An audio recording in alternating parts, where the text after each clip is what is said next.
Amerika Serikat dilaporkan menghancurkan satu kapal selam Iran dan 16 kapal lainnya dalam rangkaian operasi militer yang masih berlangsung terhadap Tehran. Di saat bersamaan, dua fasilitas milik Shia di kawasan itu disebut mengalami kerusakan akibat serangan pesawat tanpa awak. Komandan Komando Pusat Amerika Serikat Laksamana Brad Cooper menyampaikan pada 3 Maret bahwa pasukan AS telah menyerang hampir 2.000 target di Iran dengan menggunakan lebih dari 2.000 amunisi sejak dimulainya operasi yang diberi nama Operasi Epic Fury. Dalam pengerahan resmi, Cooper menjelaskan bahwa serangan terhadap Iran dilakukan tanpa henti selama 24 jam sehari dan 7 hari seminggu. Ia menilai kemampuan Iran untuk melakukan serangan balasan secara cepat kini mulai melemah. Sebagai respons atas operasi tersebut, Iran disebut telah meluncurkan lebih dari 500 rudal balistik serta lebih dari 2.000 drone. Namun, menurut Cooper, kemampuan Teheran untuk menyerang pasukan AS dan sekutunya terus menurun. Sementara kekuatan tempur Amerika justru semakin diperkuat. Ia juga mengungkapkan bahwa pembom Amerika telah menggempur infrastruktur militer Iran. Pesawat pembom siluman B-2 dan B-1 disebut melancarkan serangan presisi terhadap sejumlah fasilitas rudal, sedangkan B-52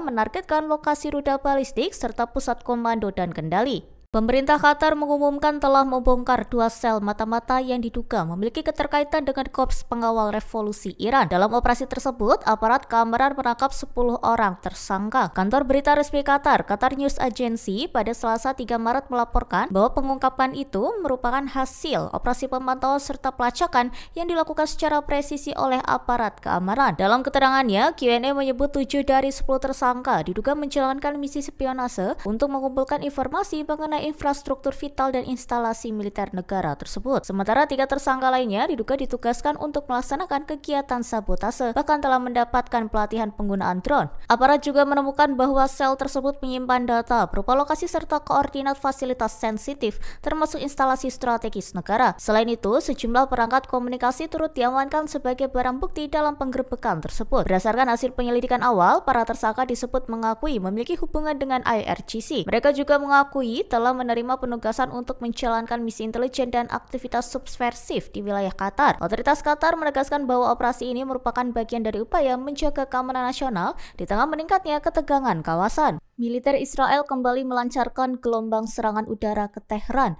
menargetkan pusat-pusat komando yang berkaitan dengan aparat keamanan Iran dan milisi Basij. Melalui pernyataan resmi, militer pertahanan Israel menyebut serangan tersebut menyasar puluhan pusat komando milik pasukan keamanan internal Iran serta Basij, organisasi paramiliter yang berada di bawah kendali Korps Pengawal Revolusi Islam Iran, serta berperan dalam menopang otoritas pemerintahan. IDF juga merilis rekaman yang memperlihatkan jet tempur Angkatan Udara Israel menyerang helikopter Iran serta pasukan yang tengah mempersiapkan peluncuran rudal pada 4 Maret.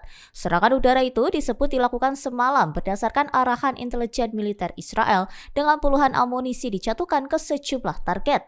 Menurut militer Israel, pusat-pusat komando yang dihantam digunakan oleh rezim Iran untuk mempertahankan kendali di dalam negeri serta mendukung penilaian operasional dan situasional. Selain itu, serangan turut menyasar Direktorat Pasokan dan Logistik Pasukan Darat Iran, termasuk peluncur rudal dan sistem militer lainnya. IDF menegaskan pihaknya akan terus menargetkan dan melemahkan infrastruktur militer Iran dalam rangkaian operasi yang sedang berlangsung. Ledakan dilaporkan terdengar di Teheran pada malam hingga dini hari. Serangan Amerika Serikat terhadap Iran disebut berjalan lebih cepat dari jadwal yang telah direncanakan. Hal itu disampaikan Komandan Tertinggi AS untuk kawasan Timur Tengah. Konflik yang telah berlangsung 5 hari itu terus mengguncang pasar global. Militer Israel pada Rabu pagi 4 Maret menyatakan telah memulai gelombang serangan baru yang menargetkan lokasi peluncuran rudal Iran, sistem pertahanan udara, serta infrastruktur militer lainnya. Di Israel, sirene peringatan serangan udara terdengar pada Rabu pagi untuk memperingatkan datangnya rudal Iran. Sejumlah saksi mata melaporkan ledakan keras mengguncang bangunan saat sistem pertahanan udara mencegat proyektil yang masuk. Komandan Komando Pusat Amerika Serikat Brad Cooper mengatakan 24 jam pertama pemboman dalam operasi Epic Fury terhadap Iran hampir 2 kali lipat lebih besar dibandingkan 24 jam awal kampanye yang membuka perang Irak pada tahun 2003.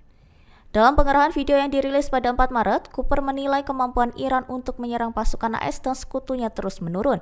Di sisi lain, ia menyebut kekuatan tempur Amerika justru semakin meningkat. Ia juga menyampaikan bahwa penilaian operasional secara keseluruhan menunjukkan pasukannya berada di depan rencana yang telah ditetapkan. Menurut Cooper, sistem pertahanan udara Iran telah mengalami degradasi signifikan. Angkatan Laut Iran disebut tidak lagi memiliki kapal operasional di perairan utama setelah 17 unit ditenggelamkan. Sementara lebih dari 2.000 target di Iran telah diserang. Di tengah sikap diplomatik yang mengeras, muncul laporan bahwa Iran tengah mendekati kesepakatan dengan China untuk membeli rudal jelajah anti kapal supersonik. Negosiasi yang dilaporkan itu terjadi saat Amerika Serikat meningkatkan kehadiran angkatan laut di sekitar Iran. Rudal yang dibahas disebut sebagai sistem anti kapal supersonik buatan China yang berpotensi memperkuat kemampuan pertahanan Iran di Teluk Persia. Laporan Palestine Chronicle pada 3 Maret menyebut Kementerian Luar Negeri China menyatakan tidak mengetahui secara rinci pembicaraan tersebut. Namun, isu ini menambah sorotan terhadap hubungan industri militer Beijing dan Teheran di tengah perang yang terus memanas dan risiko gangguan jalur energi global. Dengan posisi tegas menolak perang AS Israel atas Iran sekaligus mencuatnya isu kerjasama rudal, China kini berada di pusat dinamika geopolitik yang menghubungkan Washington, Tel Aviv, dan Teheran. Di satu sisi, juru bicara Kementerian Luar Negeri China Mao Ning menyatakan tindakan militer yang menyasar pemimpin tertinggi Iran sebagai pelanggaran terhadap kedaulatan dan prinsip piagam PBB. Beijing pun menyerukan penghentian segera operasi militer serta pencegahan eskalasi lebih lanjut. China juga menyinggung pentingnya menjaga keamanan Selat Hormuz, jalur vital distribusi energi dunia agar tidak terdampak konflik. Gangguan di kawasan itu dinilai beresiko memicu tekanan terhadap perdagangan global dan harga energi.